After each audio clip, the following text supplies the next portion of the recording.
Okay, here we are, high noon. We made a big deal of high noon. So the 3rd of June high noon is where we start in terms of this Property Foundation webinar event, How Property Pivots in a Post-COVID-19 World. As a point of housekeeping, we are now recording. Also, I am well aware I'm talking into a screen, but I know you're out there and I'm sure we can get a good energy going between us over the airwaves. As a point of introduction, I'm your host. I'm Graham Squires. I'm the Professor of Property Studies at Massey University. I'm also the CEO of the Property Foundation. The Property Foundation is now in its 5th decade, starting in 1988, and the task at hand is for us to make the foundation relevant now in 2020 and beyond. I think as an overview, before we get into the discussion, just talking about the foundation, what we're trying to do for those that are not aware, we're trying to improve the connection between academia, the property industry and society, and dealing with some of society's major challenges. So we're an independent charitable entity, which we look to be academically robust, but industry relevant. And certainly with the conversation today, it's more pertinent than ever to try and deal with this challenge that's in front of us. Some of the objectives of the foundation are in areas of property research, property employment, teaching and events. And just by as a point of catch up, some of the research outputs that we've recently done is a infrastructure finance project that's now complete. We've also done a machine learning in real estate project, which is now complete, and we're looking for an appropriate time to release the reports and discuss as an event like this. However, this event that we're going to talk about in terms of a global pandemic is certainly more pressing. But those projects nicely dovetail into the overarching narrative that we're looking at here. In the teaching space, we've awarded a scholarship to Karen Tollison, who's a rural valuation major at Massey University. Thoroughly deserving recipient of the $5,000 scholarship, which is awarded on academic excellence and meeting strategic priorities to advance the study of property. So in terms of research and teaching, and we've also got a strong remit in terms of events. And we're certainly following on from the excellent housing affordability session that we held. And we're now within this property pivoting in a pandemic event. We want to give thanks to Property Institute and Infins and Finzia for recognizing this session as contributing to CPD points. So thanks to those guys as well. The way that we're going to work this, I'll just give a few overview points before handing over to our facilitator. And given I'm an academic, I always feel that I should give a few thoughts. It's an occupational hazard, I'm afraid.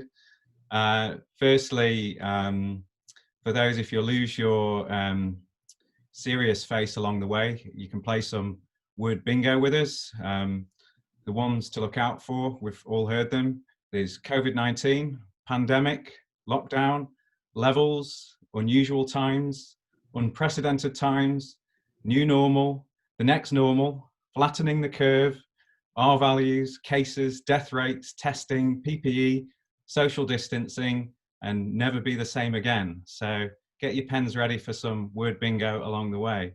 So we're trying to get a nice balance of keeping this academically rigorous, keeping it industry relevant, but also keeping it light so that we can have a conversation. And that's what we're trying to do with the foundation, is getting a good fluid conversation going. 4 things from me in terms of the subject matter. We're certainly talking about a crisis here. They don't just simply stop or start. I think crises overlap and evolve structurally and systemically over time. There's been plenty of financial crises and different types of crises that we can put this in perspective. 1930s Great Depression, 1970s oil and energy crisis, 90s Asian financial crisis, and 07-08 global financial crisis. And then there's other different types we can think of in terms of a crisis, whether it's an environmental crisis, climate change, social crises, widening inequality, and political crises, changes in the great game. Certainly we see Hong Kong-China relations being an example of that. I'd argue that COVID-19 is fundamentally a global crisis of people, not capital. Although this people crisis has causal effects on all facets of capital and property, whether it's private, public, or cooperative. Thirdly, we're starting to see a strengthening of national thinking, and in this space, this idea that New Zealand is just doing fine. And it's particularly interesting that the world sees New Zealand as doing just fine, but we can raise the question, well, is it? You know, certainly the spectre of unemployment projections and layoffs and limited protection, and ideas around whether COVID is being used as a scapegoat or a catalyst for restructuring. And then fourthly, well, what for property? Property, we're talking about land and buildings, and the fundamental questions that we need to look at are things around markets, finance, investment, economics, development, management, valuation, and the policy responses to it. So hopefully there's some food for thought there. Just a touch of housekeeping before I hand over to Richard Chung, who's a facilitator from PricewaterhouseCoopers Real Estate and a trustee of the foundation. That housekeeping basically is Richard's going to introduce the guests and to give their initial overview from their respective sectors within property. For you as participants and audience, type in your questions as you see fit as we move along. Richard will then moderate and provide responses to the questions and the questions verbally to the panelists. Provide the questions to the panelists, and then there'll be some response available from the panelists. So this will be all moderated verbally through Richard. So we say certainly don't get grumpy if we or Richard miss anything. I'm sure you won't, because we can continue this conversation well past this hour's session. So without further ado, please hand over to the never grumpy Richard Chung, who's a wonderful foundation trustee, and I'll leave him in your capable hands. Thank you, Richard. Well, thanks, Graham. And hi, everyone. Good afternoon. It really is a privilege to be facilitating the first ever webinar for the foundation. I suspect it won't be the last either. Today's topic, property pivoting in a post-COVID-19 world, and we're going to be covering all of the key commercial sectors. We have an excellent panel to provide insights to all of us. Now, I'm not sure, for those in the audience looking for a Stephen England Hall, Tourism New Zealand CEO, unfortunately something came up last minute, so he's not on the lineup, but I think Sue Purcell, who is Tourism New Zealand CFO, is going to be joining us, so thank you very much, Sue. The speakers have been ordered in what I believe, and I may be proven wrong, the lowest to highest need for COVID-19 property pivoting. So what that means is industrial first, followed by office, then retail, and then finally tourism. You can make your judgment as to whether you think I got that order right at the conclusion. Each speaker will cycle through in that order, and they will provide their thoughts for circa 5 minutes. And I'll introduce them, each of them just before their turn. As Graham says, please feel free to be sending through Q&A. I will be monitoring that. So first up, Kimberly Richards. Welcome, Kimberly, Director, Investment Management and Capital Transactions at Goodman. So Kimberly attends to all of the acquisitions and disposals for Goodman New Zealand's arm, which is about a $3 billion fund. Multiple qualifications in terms of commerce, property and real estate finance. And your career to date includes time in London and working in the European property markets. You're probably glad you're not over there and here in New Zealand now, Kimberly. So welcome, Kimberly, and the Zoom is yours.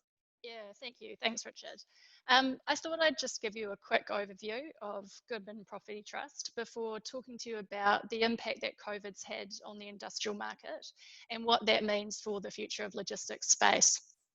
So Goodman Property Trust, or GMT, is listed on the NZX.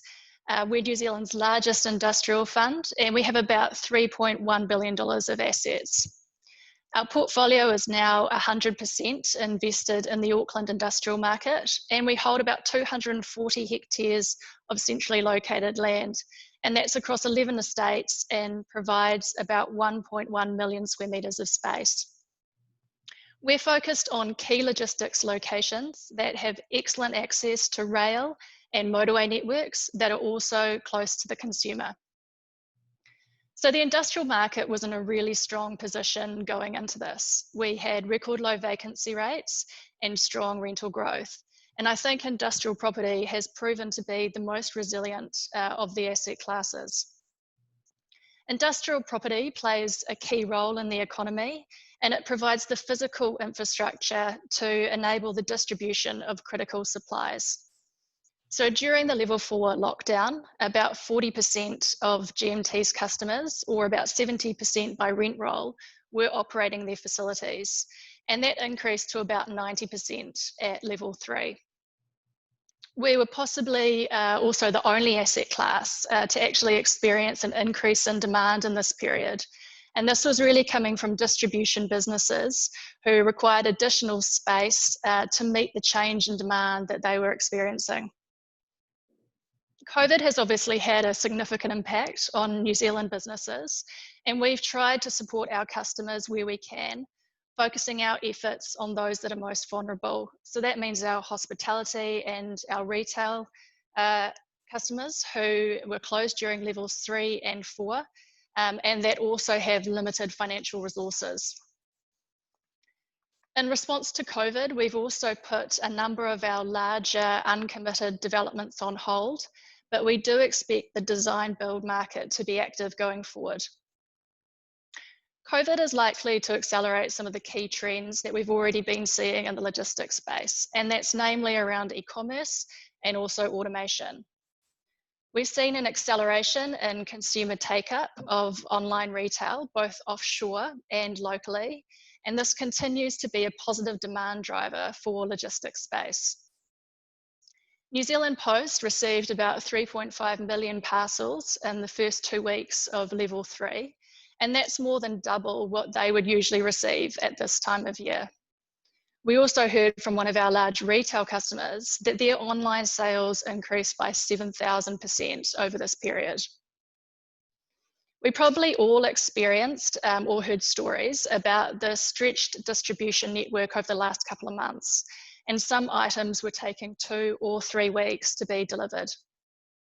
New Zealand Post were forced to set up additional temporary facilities and also operated a number of their existing sites 24/7 to try and clear this backlog. I think this experience has highlighted that some businesses are not ready for the shift to e-commerce, and this is forcing them to focus on their supply chain and make improvements and also greater investments in these areas. I think that decisions that could have been on the radar for 2 or 3 years' time are likely to be brought forward. And when it comes to logistics, transportation costs are approximately 50% of total operating costs. And the most expensive part of that is the last mile delivery. And when I talk about last mile delivery, it's the last stage in the delivery process. So it's actually getting the goods to your doorstep. In comparison, building rents are sort of 5 to 10% of total operating costs. So getting your location right is key. Automation is a growing trend that we're seeing in all sectors, and an automated warehouse is one where machines and robots handle all the processing of goods with a constant information flow back on the status of goods. We're likely to see the increased use of technology and automation to maximise productivity, and this places a greater importance on the role of logistics space. Currently, around 40% of warehouse infrastructure is automated, and we expect this to increase to about 55% over the next 3 to 5 years, but it could be that we actually reach these levels more quickly. Given the warehouse is now considered a critical piece of infrastructure and the level of investment that's actually going on inside the buildings, location is becoming increasingly more important, and customers will look to sign up to longer lease terms on key sites. We also expect to see a divergence between prime and secondary property, and we'll likely see the greatest impact on rents and yields in the secondary part of the market. We expect that there'll continue to be good demand for well-located property with strong covenants and long lease terms. Customers will become more discerning when it comes to location, with prime location close to the consumers delivering the best returns. In summary, industrial property plays a key role in the supply chain and provides the physical infrastructure for the distribution of goods. It's well positioned to benefit from the increase in demand for e-commerce, and we believe this has been accelerated through the COVID-19 pandemic. Thanks, Richard. Thanks very much, Kimberly. Right, so we're going to move on from industrial to office, and it's my pleasure to introduce Peter Mentz, Chief Executive Officer of Argosy Property, which has a mixed-use portfolio of 1.9 billion. In fact, Peter, I noticed when I was having a quick look on the Argosy site, you've actually got more industrial than office, but you've been around for a long time. You've been involved in all the different sectors, so I'm sure you're very well versed in the office market as well. President of Property Council, former university lecturer, basically a real veteran of the industry. And you're also a fellow trustee of the Property Foundation. So welcome, Peter. Thanks very much, Richard, and welcome everybody. You might see some common themes between some of the things Kimberly's just said, some of the things I'm about to say on the way through looking at the commercial portfolio. I set out a brief context piece at the beginning, and I titled it up, Are We Growing Our Own Veggies? And realistically, New Zealand has pulled together through this thing reasonably well. And let's hope we don't have any regression and any further cases to worry about. But realistically, other countries have given their own response, and the results have all been different. What is universally the same, though, is the severe impact on the global economy and the realisation that it will be a substantial period of time before things return to the way they were, if indeed they ever do. The almost universal closing of the international borders has assisted immeasurably in containing the spread of the virus, but it's also physically and, more importantly, psychologically separated nations, turned our own focus inward to domestic survival and well-being, which is why I say, are we to returning to growing our own vegetables? And are we creating a new habit? It's said that 3 weeks is sufficient to form a habit. We've had nearly 3 times that. And whilst it's certainly too early to determine the likely changes, we can be assured that there will be changes occasioned by the things that we all do know, by fear, by national pride, risk management, and the lack of viable alternatives. Over all those, I'm suggesting that New Zealand is likely to see, as we have done in other crises, that occupiers may perceive advantages in deglobalisation and an attraction in the opportunity to control our own destiny. The same factors in offshore companies active domestically may decrease the attraction of remaining active in New Zealand. That and prior crises has raised the prospect of domestic startups, of management buyouts and joint ventures. So the global supply chain could give some ground to domestic production. So if we look at how that fits and what that's likely to show in the commercial office market, we need to move past the whole concept of working from home, because that's only a small part of it. Realistically, there may be an attraction in smaller premises and decentralised office locations, and potentially that lessens the gravity of the CBD that we've seen over the last decade. We look at the risk management as a key factor in driving office occupation, and a pandemic of this nature had been predicted. It had been predicted, but we were unprepared to meet that. And with the world racing towards overpopulation, the potential for a devastating pandemic increases, and the ability of the world to respond to that decreases. This is unlikely to be the last pandemic we'll see. Businesses in New Zealand have recently been very focused in their office use, at least, on seismic performance, and what we've now learned is that business continuity is a lot more than about earthquake or tsunami. We've actually got some other things to focus on. Following that through, we've seen over the last 30 years a significant attraction to floor plates of more than 1,000 square metres. A desire to separate workers and to confine any potential contagion in a pandemic may lessen the attractiveness of that. And of course, there is that incongruity between the need for a large floor plate and the ability to work from home, as we've all discovered we can do. The whole concept of crowding an awful lot of people from one business into the same space is not going to be attractive for the next little while. That may have decentralisation, that may affect the North Shore of Auckland, and it may lessen the gravity of the CBD. But if we look at the key drivers, the net absorption, and again, the whole property market really went into this, as Kimberly's pointed out, in pretty good shape. Relatively low vacancy across the whole market, and relatively good rental growth across at least the industrial and commercial areas. So we did go in reasonably hot, but in the commercial office space, we had started to show the beginnings of negative net absorption in the office space.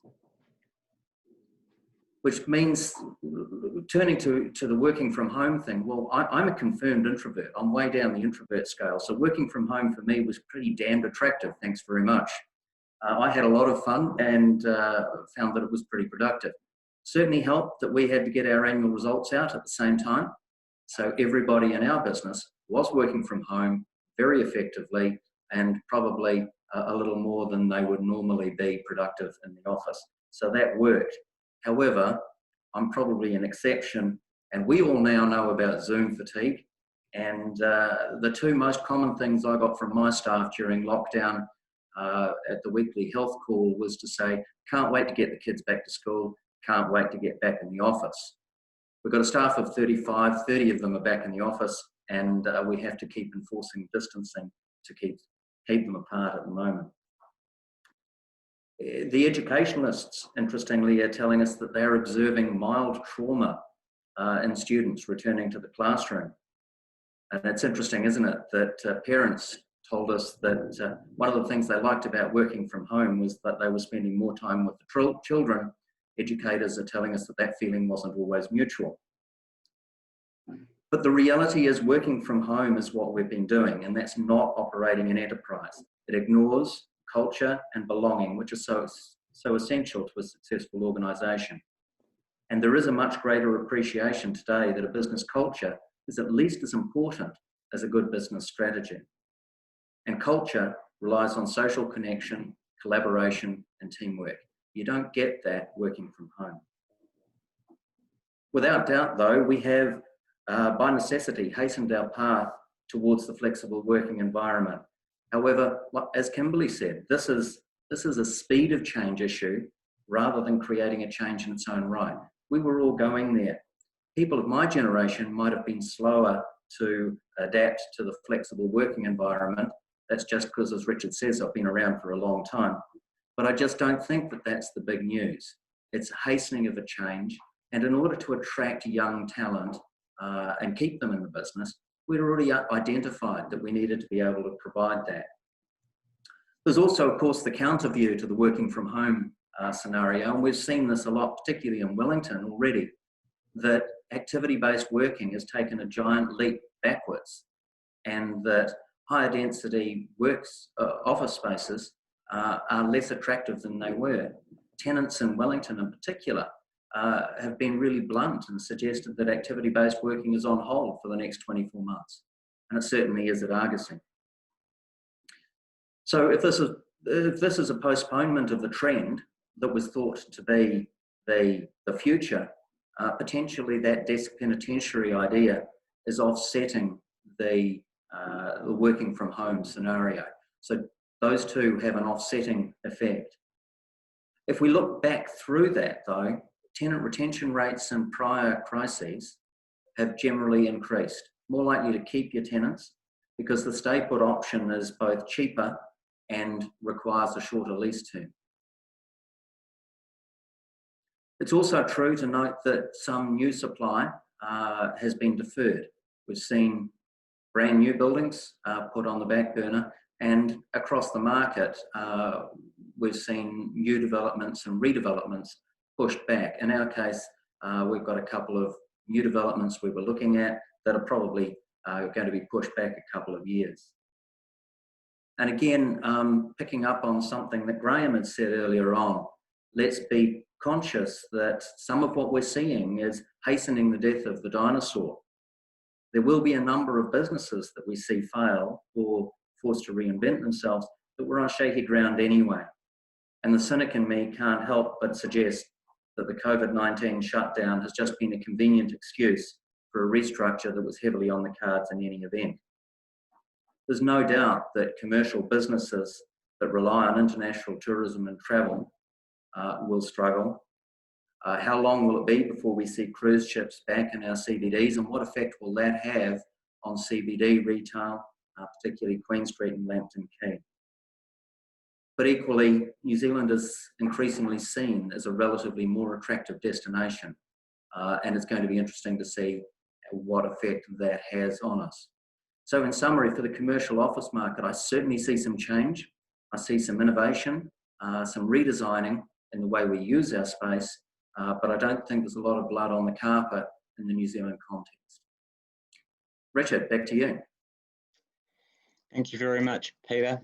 Graham, I haven't got any bingo rings at the moment, so that's pretty good, eh? 2 speakers. So look, the next speaker, we're going to move into the retail area. So we've got a couple of speakers on the retail side of things. First off is Professor Jonathan Elms. You're the Sir Stephen Tyndall, so I guess through that you've got some relationship with Fiona, Chair Professor in Retail Management and leads Massey University's Bachelor of Retail and Business Management, New Zealand's only retail degree.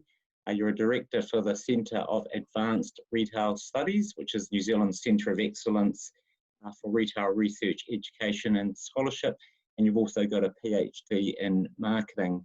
So Jonathan, we'll hand over to you. Thank you very much, Richard. I'm going to have to shorten my bio. I think that was quite lengthy. Good afternoon, everybody. Over the last 3 months, the retail landscape as we know it has completely changed. Largely without warning, retailers and consumers across New Zealand and across the globe have had to adapt to a situation that very few people saw coming. At level 4, all non-essential retail stores were required to close. At level 3, retailers could only complete orders in a contactless way. And at level 2, retailers have been given the okay to operate their physical stores with requirements to ensure the safety of their customers and employees. These actions have resulted in consumers changing their shopping behaviours, which in many cases has resulted in more transactions moving online. Now, to put this into context, under level 3, Retail New Zealand have estimated online sales are up nearly 350% across the sector. That's massive, absolutely massive. Now, COVID has resulted in a real trigger for both retailers and shoppers to pivot their practices online, and for retailers to reimagine their bricks and mortar stores in creative and innovative ways. Many consumers have still got a fear of indoor shopping, and this will remain an issue for some time, particularly for vulnerable groups and individuals.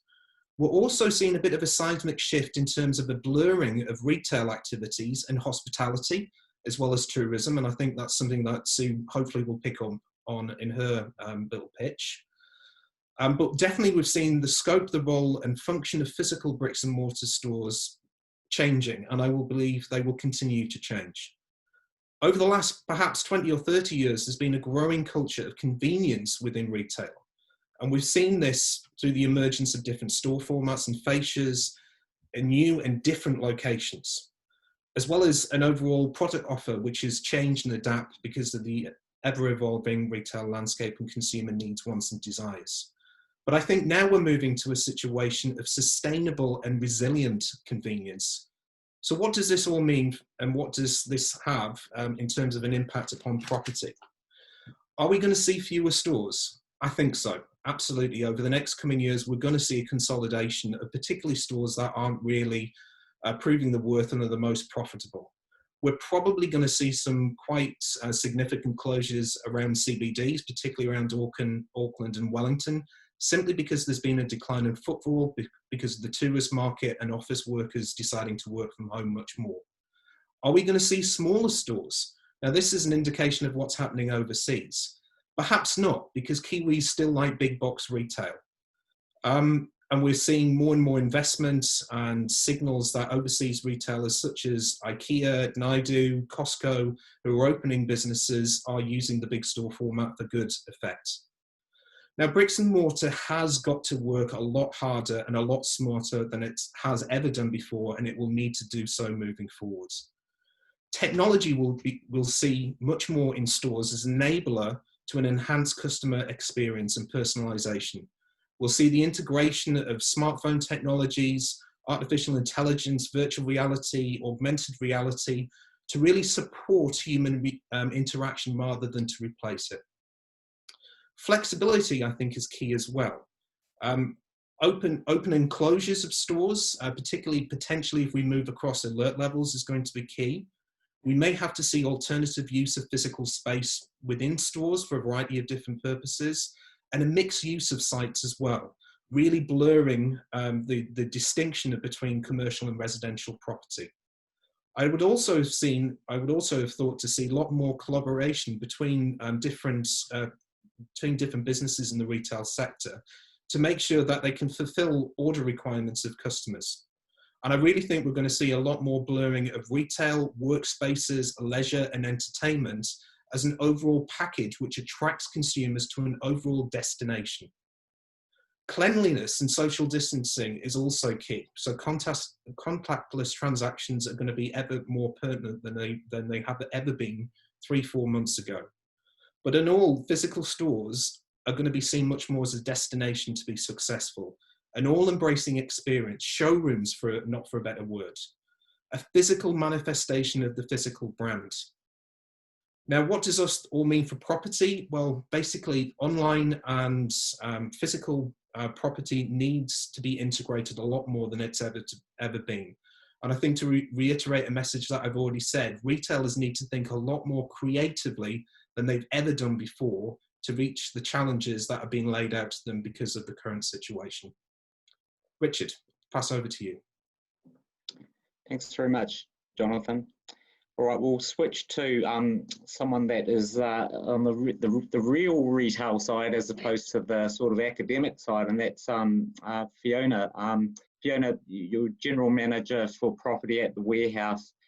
And if LinkedIn is correct, you've been a lifer to date, really. You're coming on 27 years at the Warehouse, which is a fantastic record. So obviously, you know the retail sector pretty well, and we look forward to your insights. Thank you, Richard. I'd just like to start by saying that was a very good overview, Jonathan, and probably took a lot of what I was going to say away. So I think I may concentrate more on how COVID has affected a retailer and what we've seen and how we think we're going to manage it going forward. It would be fair to say that I think ourselves and other retailers were already looking at online as a significant part of their businesses going forward. I don't think any of us were quite prepared to go to the online business to the extent that what we were forced to do in COVID, and that was very much showing up in processes and also getting the product to the consumer. I'm sure you've all had experiences of waiting 3 or 4 weeks for a product, which has been very frustrating, and which in turn led to our customer service team being absolutely inundated with calls. So we've had to react to a whole lot of different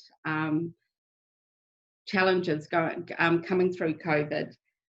I think certainly from our point of view, it was good that we've already been thinking about these processes, and we've had also as part of our group, we've now created a company called The Market, which is fully online, and we were able to tap into quite a bit of their process during the COVID period.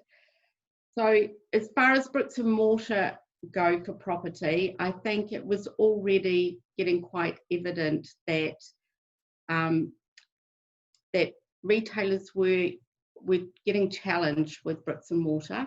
I think rents have been growing a lot quicker than what sales have been growing over the last 5 to 10 years, and it has been a challenge to the retailers to be able to cope with that.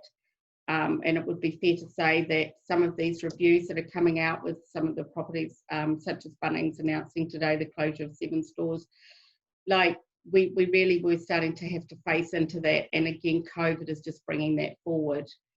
I totally agree with Kimberly in regards to how we cope with online and the distribution, and that is going to become a very big part of retail going forward.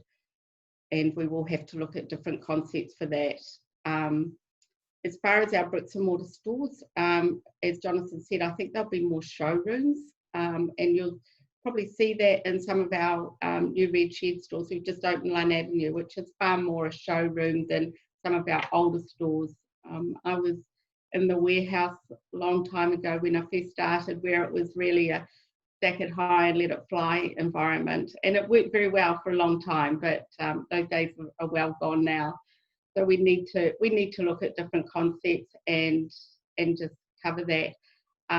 Part of that is the warehouse is very much a self-service type of retailer, and then we've got Noel Lehman Group, who very much are a specialist retailer where a customer will go in there and they require the person serving them to have quite a good knowledge of what they're selling them. And so I think it's going to be a combination of all of that.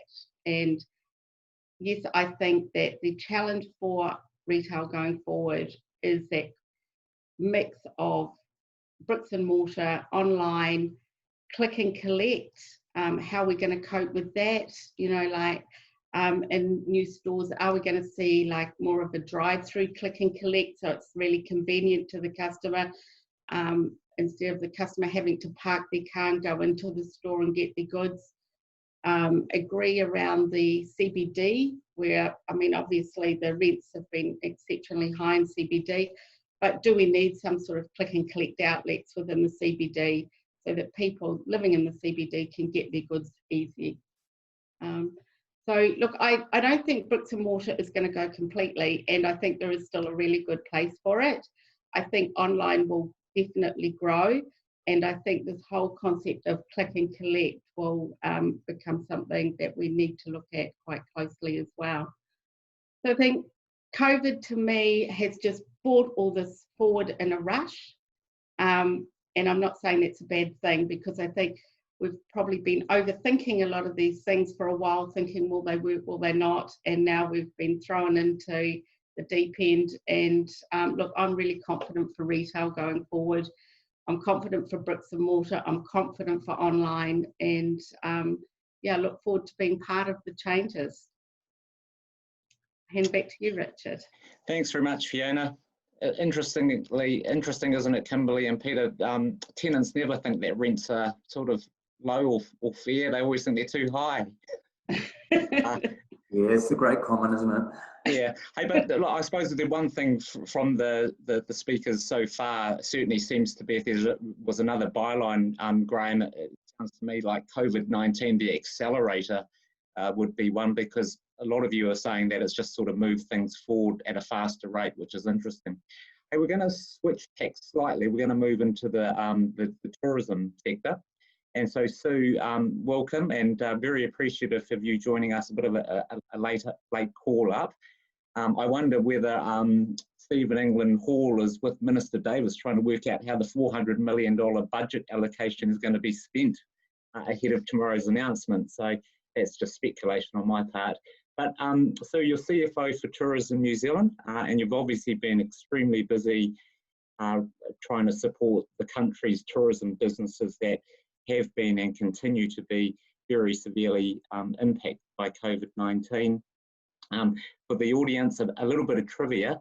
Tourism New Zealand is the oldest tourism marketing department in the world. And Sue, you've been active in the tourism sector for some 17 years, coming on 10 years with Tourism New Zealand, so welcome. Thank you, thank you. Yeah, so one of the previous speakers spoke about blood on the ground, and we can certainly say that that is the case for tourism. It has been extremely heavily hit and continues to be so. One of the biggest issues is just the uncertainty around the industry. We don't know when the borders are going to open. We don't know how the borders are going to open, and we also don't know the impacts of the recession, expectation worldwide recession. Tourism is a discretionary spend, and so that makes people want to hang on to their money a bit more closely when they're not so certain about their employment prospects, and that all makes it really hard for future planning and staying positive to reignite the industry. We were the #1 export earner. We don't expect to hang on to that title for very much longer at all, but we hope to get back. What the country still has to offer as a tourism destination still absolutely remains true. We've still got beautiful scenery, fantastic people, great stories. We're a great country. Unfortunately, most of the world just can't get to come and see us at the moment. What does it mean for accommodation and property in particular? Yeah, it went from halfway through our high season to shutting the doors completely, which is incredibly tough.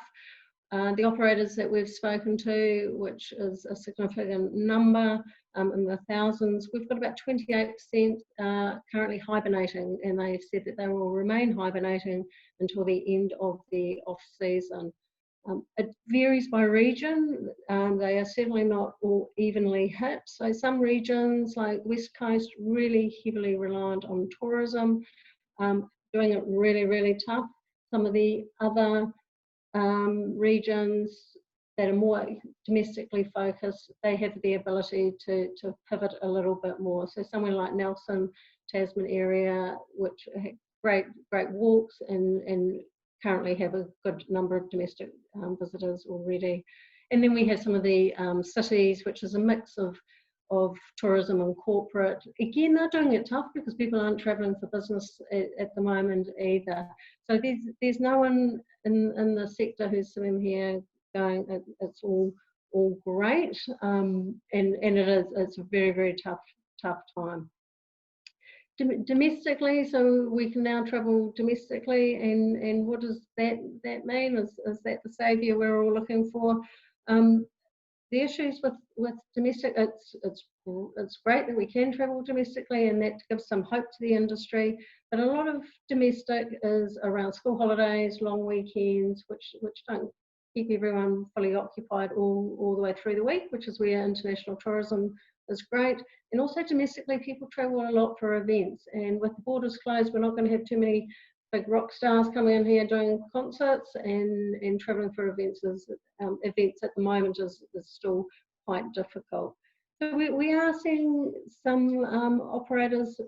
We're seeing partial openings. We're seeing hotel chains in particular consolidating. So rather than having all of their properties open, they may only have 1 or 2, or they may just have some floors open, or partial services, so not having all their restaurants and things like that reopening. And that's one of the other impacts with tourism. It's not just tourism operators that get impacted. It's retail, as you've rightly pointed out, it's hospitality, it's even down to doctors in a tourist area. There's very wide implications of the industry being in such a downward space at the moment.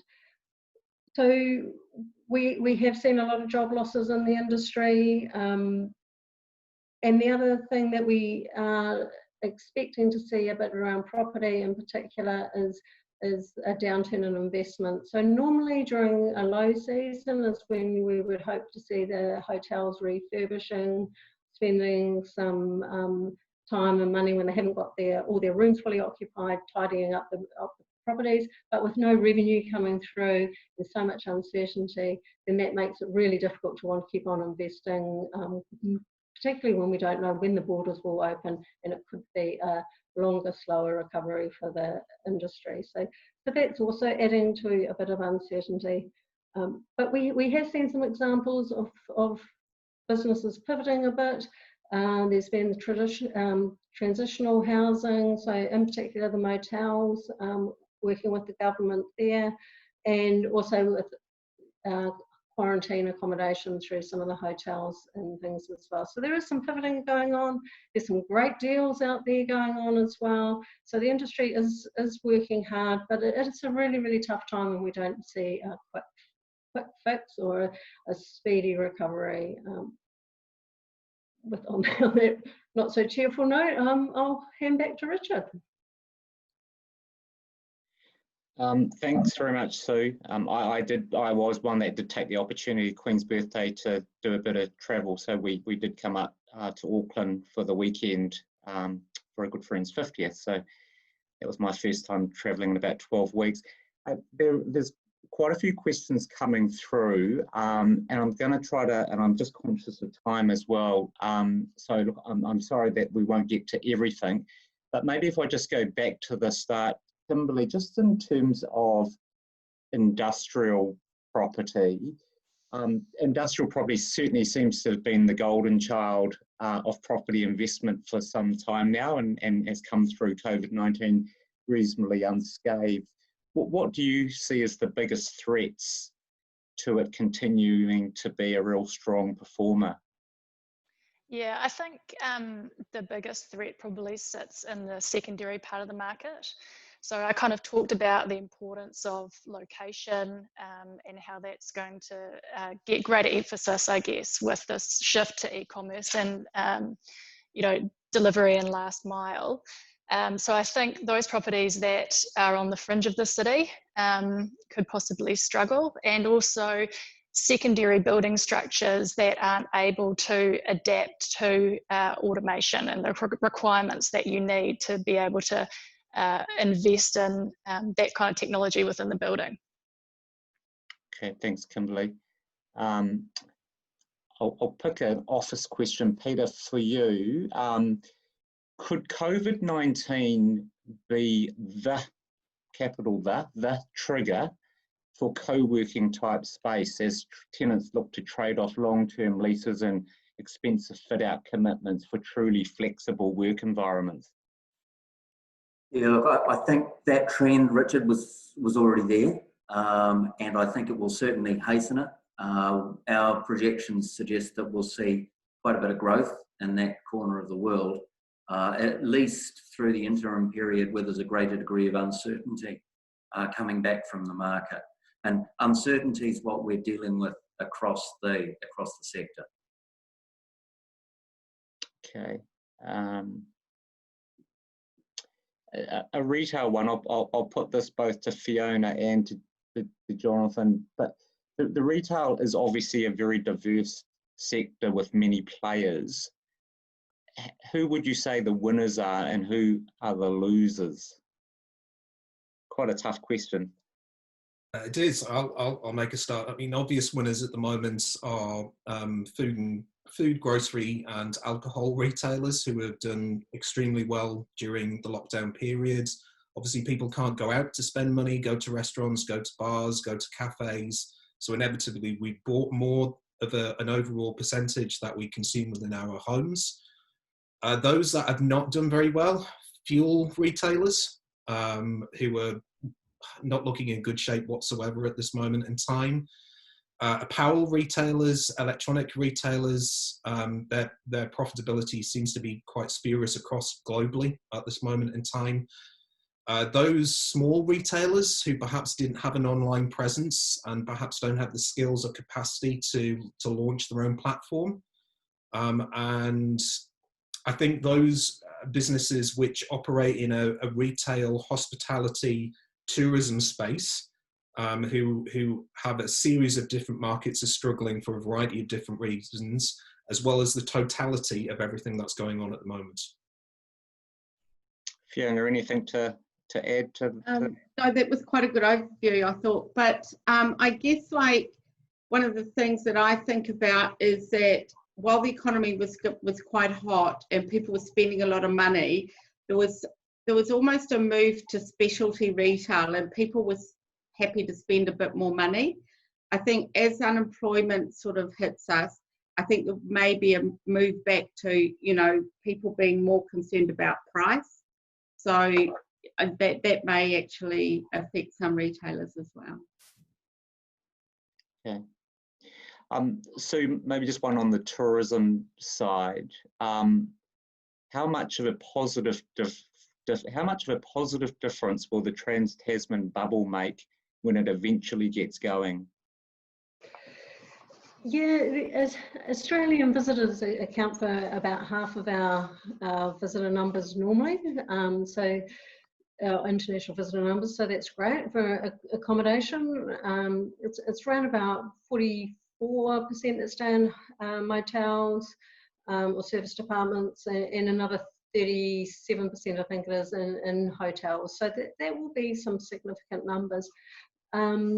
Having said that, they will tend to be shorter stays, so they don't travel around so much of the country and reach as many regions or spend as much.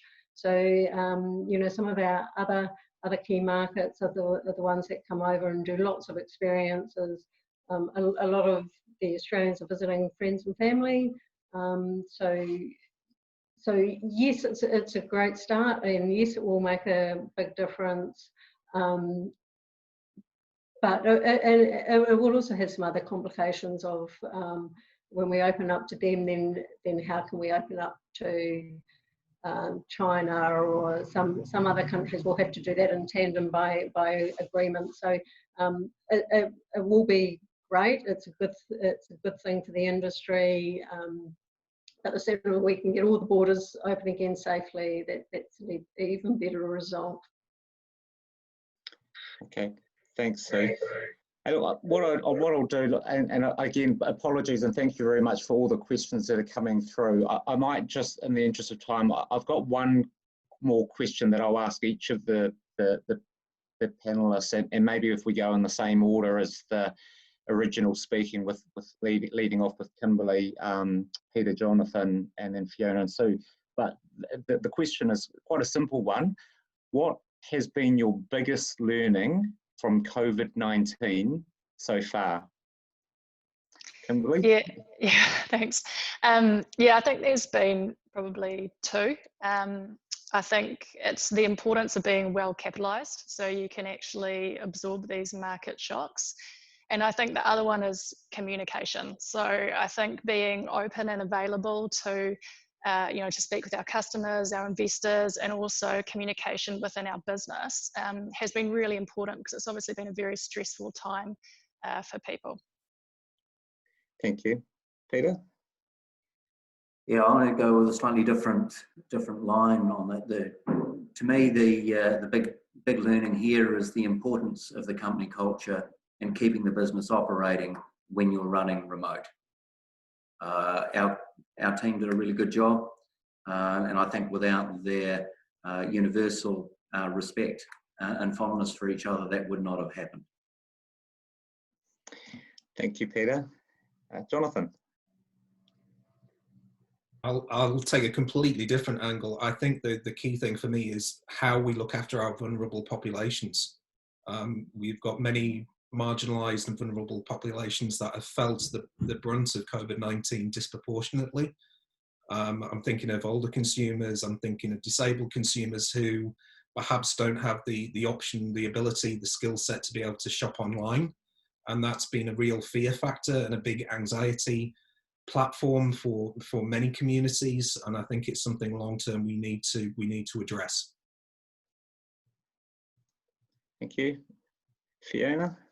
For me, I think it's being adaptable. You know, like the things that we've had to do over the last 8 weeks have really shown the amazing people that we have in our company, but also the willingness to change and be adaptable.